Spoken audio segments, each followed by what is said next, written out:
primero, mi argumentación contra la gran coalición, y segundo, el absurdo, la falta de raciocinio que implica creer que los partidos minoritarios puedan desbancar a estos dos. Eso es absurdo, y diré por qué. Pero son dos cuestiones distintas. La primera es la gran coalición. Y por tanto voy a poner en ridículo a Felipe González. En ridículo porque se ve su absoluta ignorancia. Él, en primer lugar, dijo, parte de una obviedad. Dijo, en Alemania tiene una gran tradición de gobiernos de coalición, cosa que en España no existe. A lo que responde Felipe González, obviamente, alguna vez en Alemania fue la primera. Su ignorancia es que la primera vez que hubo una gran coalición en Alemania no fue con Willy Brandt y con el Busendy, sino que ya hubo alianzas con los socialistas anteriores y que la revolución contra Espartaco, el espartaquismo, fue dirigida por el Partido Socialista. Si esto es lo que ignora Felipe González, se lo ha olvidado, no sabe que gran coalición, claro que la hubo. Alguna vez se empieza.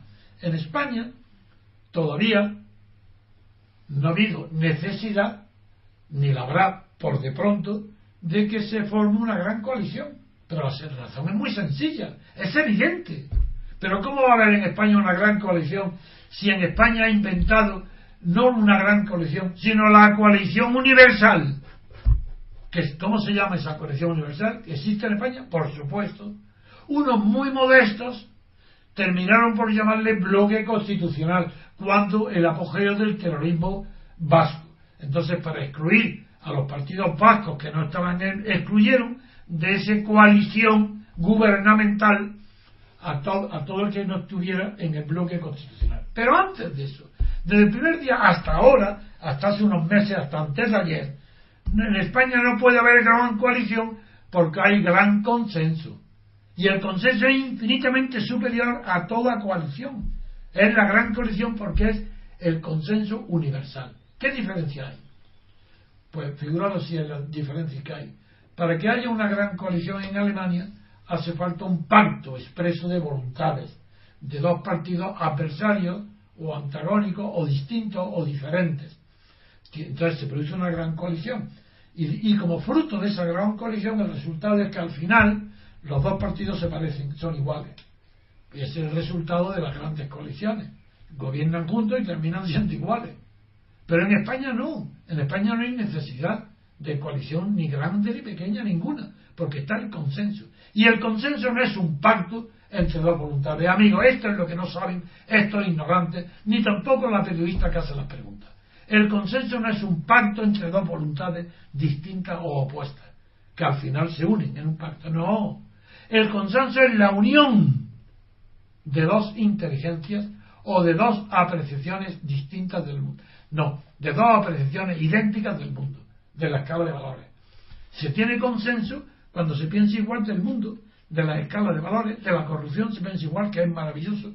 Pues entonces se unen en un consenso que permite la corrupción, porque es maravillosa. ¿Cómo que es maravillosa? Como que sin corrupción no podría gobernar ni Felipe González, ni Aznar, ni Rajoy, ni nadie. Sin Rubalcaba no puede gobernar ni Rajoy sin corrupción, es imposible. Y por muchos jueces que haya, por muchos jueces como la sevillana, jamás habrá suficientes jueces para descubrir toda la corrupción. Toda la corrupción que hay en España descubierta en los juzgados no llega ni a un 15 o un 20% de la corrupción real. Es infinitamente más grave, porque la corrupción es una consecuencia necesaria del consenso. El consenso produce corrupción, porque es por corrupción que el Partido Comunista renuncia a ser comunista y republicano, y se hace conservador y monárquico. Es decir, se hace socialdemócrata. ¿Y en qué se diferencia? Y un socialista renuncia a ser republicano y socialista, no digamos marxista. El marxista ya, bueno, eso claro que renunció Felipe González. No, y renuncian a todo y se hacen socialdemócratas exactamente igual que el Partido Comunista. Pero es que Rajoy renuncia a todos los valores de la derecha tradicional, a la autoridad de la derecha, a la unidad de España, al centralismo, contra los separatismos y contra la valoración en la derecha de las escalas sociales, de los valores sociales, su desprecio, eso lo abandona, porque Rajoy y el PP se hacen también socialdemócratas. Hoy el PP es socialdemócrata, como lo es el Partido Socialista y como lo es Izquierda Unida. Ahí están en Andalucía o en Extremadura, es igual, si los valores son los mismos. Entonces, ¿qué gran coalición? Pero ¿qué gran coalición necesita España si tiene el gran consenso? Primer punto. Eso, le respondo con eso a Felipe González. Segundo tema, dice Felipe González, le pregunta a la incisiva periodista, que es verdad que no deja la presa, le hace una pregunta y no la abandona hasta que no le responde, o pone en evidencia que no sabe o no quiere responderle, entonces lo deja. Pues bien, el ave de presa, que es esta buena periodista, porque como periodista es buena, le acosa a Felipe González y le dice, pero bueno, ¿quiere usted la gran coalición, sí o no? Porque él se iba por la red, como siempre, figurar lo que es pretender que Cantinflas sea preciso. Eso es imposible. Eso ningún director de cine lo ha conseguido nunca. Pues ¿cómo va a hacer ninguna periodista que Felipe González sea preciso? Pues si esta lo obliga. Y llega a decir, pero usted sí o no quiere la coalición con el PP. Y termina diciendo, bueno, sí, pero claro, si es necesario para España, si España lo necesita, y se queda tan tranquilo. Y la periodista es tan inculta que también se queda tan tranquila. Sabe que ha hecho el ridículo, Felipe González, pero no se da cuenta que la frase si España lo necesita es una imbecilidad de tal tamaño que solamente un dictador puede atribuirse la sabiduría del conocimiento de lo que España necesita o no necesita. Franco solamente puede decir esto España no lo necesita, nada más que Franco.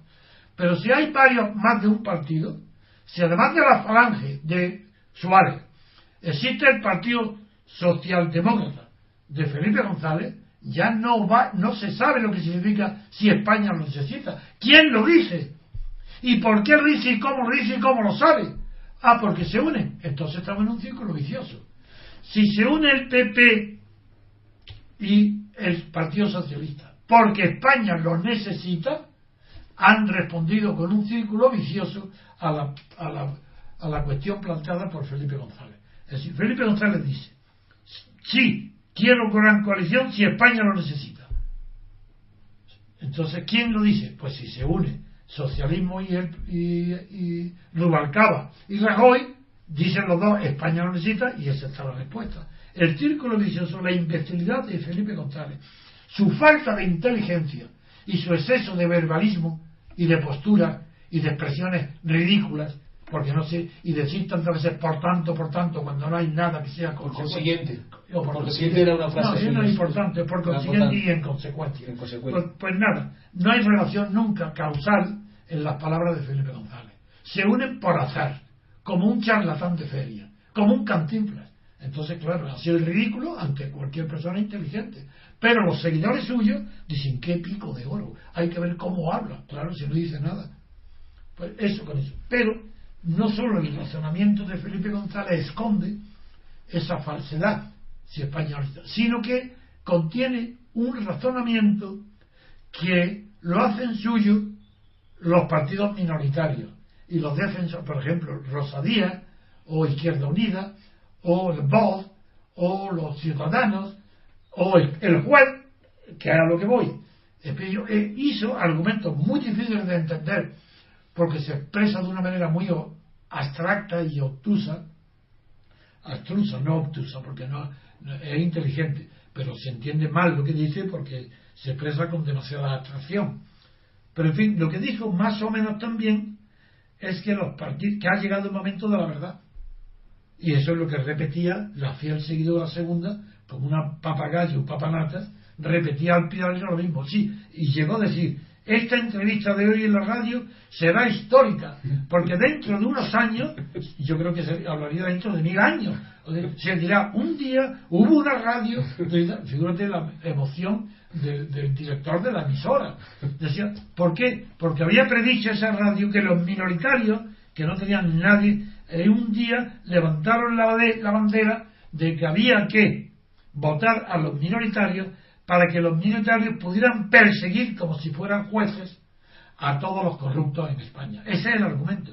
el argumento es tan gracioso y tan simpático desde el punto de vista humano, que yo tuve que responderle a Elpidio que bueno, que si él le decía que centraba demasiado su programa ideológico respecto a unas elecciones para Europa, lo centraba demasiado en su caso personal, porque continuamente hablaba de los jueces y de su caso personal nada más, de Blesa y tal. Sí. Digo, no, digo, es que te estás convirtiendo en un kantiano, porque Kant, me refería, aunque no pude, me daba cuenta del bajo nivel cultural que había en esa entrevista, y yo no quise explicar lo que voy a decir ahora. Nombré a Kant porque Kant define el imperativo categórico como una norma absoluta que en el orden moral, que consiste en decir, el imperativo categórico dice: haz y obra de tal manera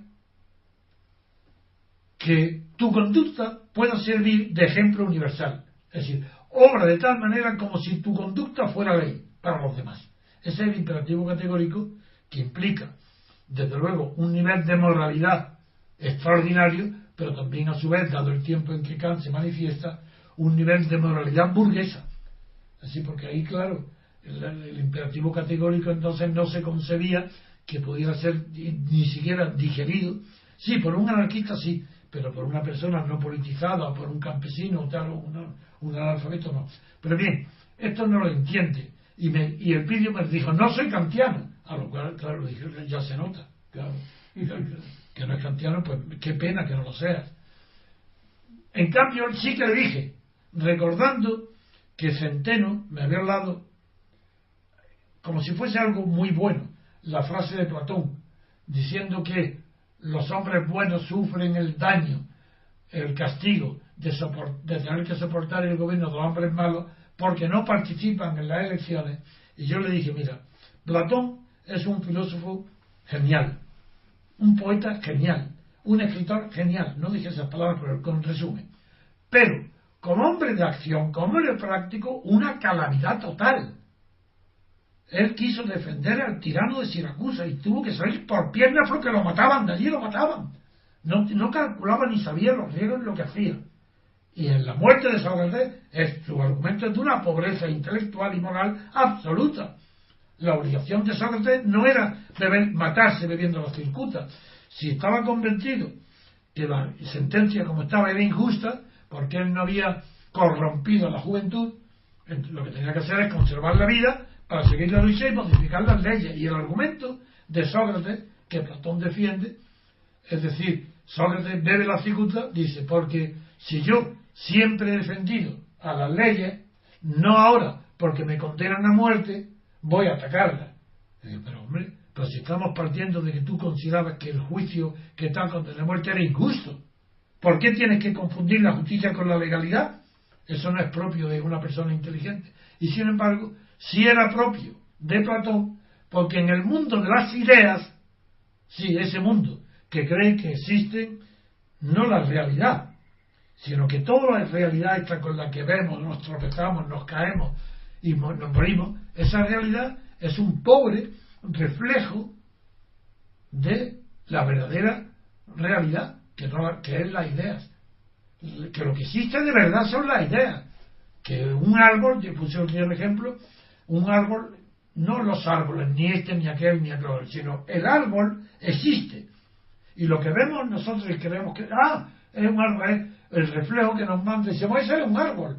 Y es que hemos aprendido antes una idea que es superior a la realidad. Bueno, toda esta fantasía de la filosofía idealista que tanto daño causa a la moral política sí, porque el idealismo es tremendo de dañino para la moral política cuando afecta a los valores intelectuales. En cambio, el idealismo moral es maravilloso, porque esa es la integridad moral. Eso es fantástico. Ser idealista, moral, Jesucristo, eso no es Sócrates. Porque Sócrates es discípulo de Platón y enseña el valor de las ideas. No, eso no. En cambio, hay que ser idealista, moral, hasta la muerte.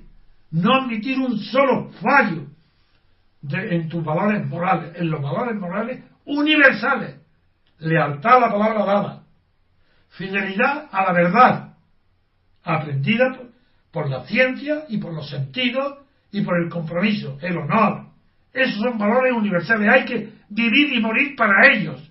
En cambio, idealismo intelectual, por Dios, fuera del juego. Si todo lo que hay en el mundo, todo el mal, es culpa del idealismo. ¿Pero quiénes son estos Felipe González y Rubalcaba, socialistas de qué? Corruptos, que asesinan. ¿Y en nombre de qué idealismo pueden hablar de socialismo? Esto es vergonzoso.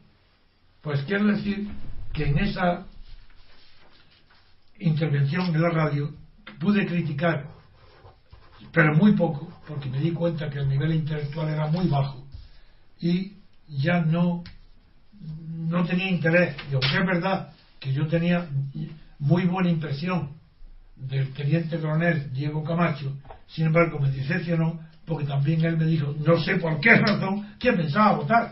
Pero ¿qué es lo que se creen? Que van a votar y lo van a escuchar. Pero es que cree que la gente vota porque escucha las razones. Es que todavía no han aprendido que la gente vota porque cree que su interés está en votar a este o cual partido, porque defiende sus intereses de clase, de rico o de pobre o de obrero. Pero ¿vale? Que sean falsos o verdaderos, eso da lo mismo. Cada uno vota al que cree que es lo suyo. Y el que no reconoce en los partidos a nadie que es suyo, no vota. Porque no hay nadie que represente la libertad ni la verdad. ¿Es que hay algún partido que diga la verdad en Europa? Último argumento. Bien, al final de todo, ¿para qué votar en Europa? Yo entiendo que los corruptos voten en las elecciones internas. Y los oligarcas. Y todo el que dependa para vivir de los presupuestos del Estado o de las contratas de la corrupción, vote al PP o al PSOE, da igual. Que vote a cualquier partido dentro del régimen de poder que es la monarquía de partido actual. Eso lo entiendo. Pero en Europa, pero si en Europa qué poder, pero si es que no tiene ningún poder, ningún diputado que esté en Estrasburgo, si que el poder lo tienen los comisarios en Bruselas nada más, y el poder de Estrasburgo es ridículo. ¿Para qué votar en esas elecciones?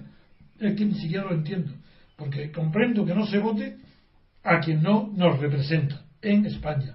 Pero en Europa ni siquiera hay que acudir a ese argumento. No voto a Europa porque no sirve para nada, porque no tiene ningún poder. En cambio puede decir en España, voto en España para que sea gobernante Rajoy o Rubalcaba. Eso no lo pueden decir de Europa. Por eso Europa hay que votar menos que nunca a nadie. Si Europa, si eso es hacer el ridículo. En fin, con esto termino diciendo que yo no cambiaré mientras viva. No daré mi voto jamás a nada que no sea real.